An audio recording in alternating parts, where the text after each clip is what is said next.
अभी हमने देखा कि अवतल दर्पण एकमात्र ऐसा दर्पण है जिससे सभी प्रकार के प्रतिबिंब प्राप्त होते हैं। अवतल देखिए, ये हम पहले भी चर्चा कर चुके हैं। अवतल यहां लिख देता हूं मैं, अवतल। देखो अवतल नाम ही बड़ा है, इसके अंदर 4 लेटर आ रहे हैं अवतल, जबकि उत्तल में 3 ही लेटर आ रहे हैं। तो मैं पिछली वीडियोस के अंदर भी कहा था कि ये बड़ा नाम है तो इसको आप दादाजी समझें, और ये उत्तल छोटा नाम, इसको आप बच्चा समझें। ठीक है, तो जो उत्तल दर्पण है उससे सभी प्रकार के प्रतिबिंब प्राप्त होते हैं। क्यों? क्योंकि दादाजी को तो सभी प्रकार का तजुर्बा होता है, जबकि उत्तल दर्पण छोटा नाम है, बच्चा दर्पण है। ठीक है, तो आप याद रखेंगे अवतल दर्पण एकमात्र ऐसा दर्पण है जिससे सभी प्रकार के प्रतिबिंब प्राप्त किए जाते हैं। वास्तविक उल्टे भी बनते हैं और आभासी सीधा भी बनता है। और हमने अभी भी चर्चा की कि एक ऐसी स्थिति आती है अवतल दर्पण में जिसमें आभासी सीधा और बड़ा प्रतिबिंब प्राप्त होता है, जिसका उपयोग डॉक्टर्स नाक कान गले के ऑपरेशन में करते हैं। अब हम बात करेंगे उत्तल दर्पण से प्रतिबिंब निर्माण। तो दोस्तों इसमें 2 स्थितियां होती है। पहली स्थिति जब वस्तु अनंत पर हो, जब वस्तु कहां हो? अनंत पर। तो देखिए ये हमारे पास दर्पण है इस तरीके से। कैसा दर्पण बना अभी ये? उत्तल, क्योंकि उभरा हुआ भाग परावर्तन का कार्य कर रहा है। ठीक है, अब देखो इसमें ये बना दिया मैंने मुख्य अक्ष, तो ये तो इसका ध्रुव हो गया। अब दोस्तों इसका फोकस बिंदु यहां थोड़ी आ जाएगा, फोकस बिंदु यहां आ जाएगा क्या? नहीं आएगा, क्योंकि इधर से ऐसा लग रहा है इधर से बनाया गया है। तो ये मान लेते हो कि ये इसका वक्रता केंद्र है और यहां इसके बीच में ये इसका फोकस बिंदु है।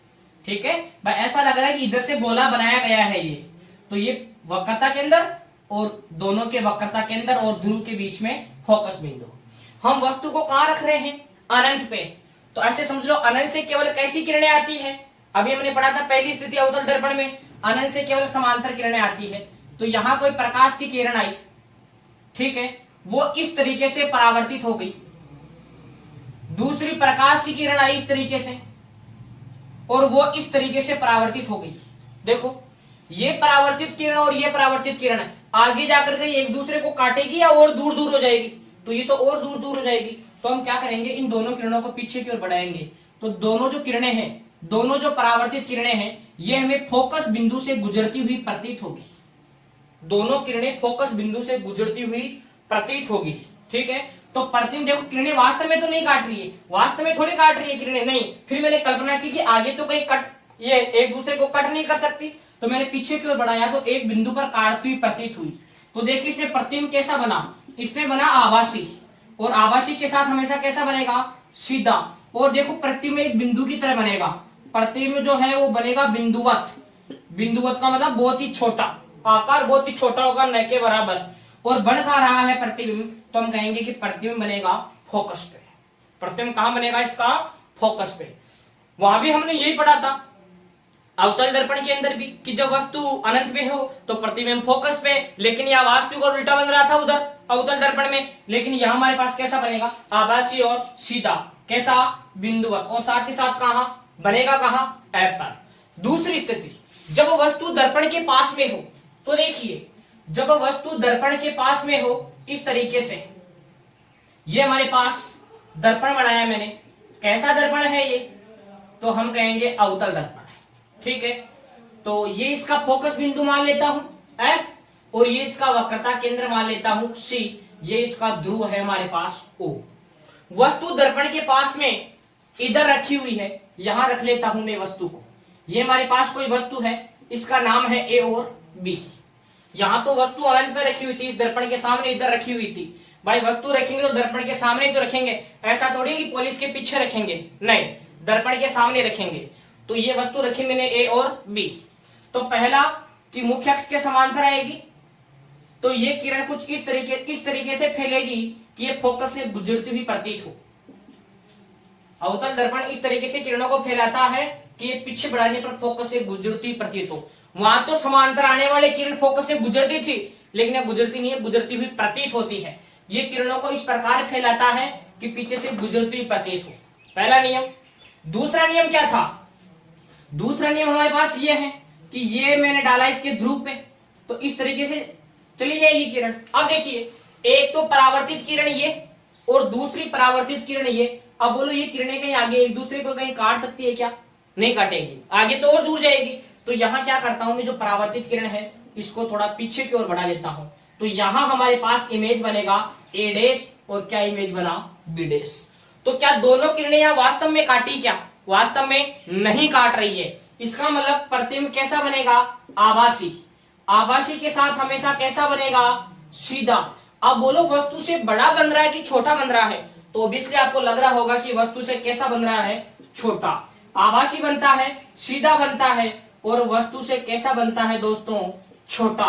बन कहां रहा है, तो हम कह देंगे ओ और एफ के मध्य, ओ व एफ के मध्य, मतलब दर्पण के ध्रुव और फोकस बिंदु के मध्य बनता है प्रतिबिंब। तो देखिए, एक हमारे पास था अवतल दर्पण, दूसरा हमारे पास है उत्तल दर्पण।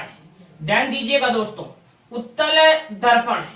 तो अवतल बड़ा नाम है, 4 लेटर आ रहे हैं, तो इसको मैं एक याद रखने के हिसाब से इसको संज्ञा दे दिया कि ये कोई दादाजी टाइप का दर्पण है।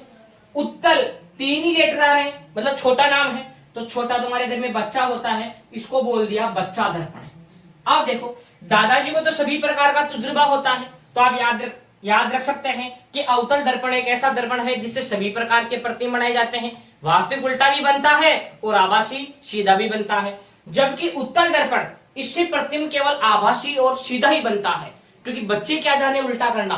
आभासी सीधा और वस्तु से छोटा, बच्चा दर्पण प्रतिबिंब भी बच्चा ही बनाता है, मतलब प्रतिबिंब वस्तु से छोटा ही बनाता है। तो कई बार क्वेश्चन पूछ लिया जाता है, एक ऐसे दर्पण का नाम बताइए जिससे सभी प्रकार के प्रतिबिंब प्राप्त होते हैं, तो हम कहेंगे अवतल दर्पण। एक ऐसे दर्पण का नाम बताइए जो हमेशा वस्तु से छोटे प्रतिबिंब ही देता है, तो हम बोलेंगे बच्चा दर्पण। मतलब कौन सा दर्पण, उत्तल दर्पण।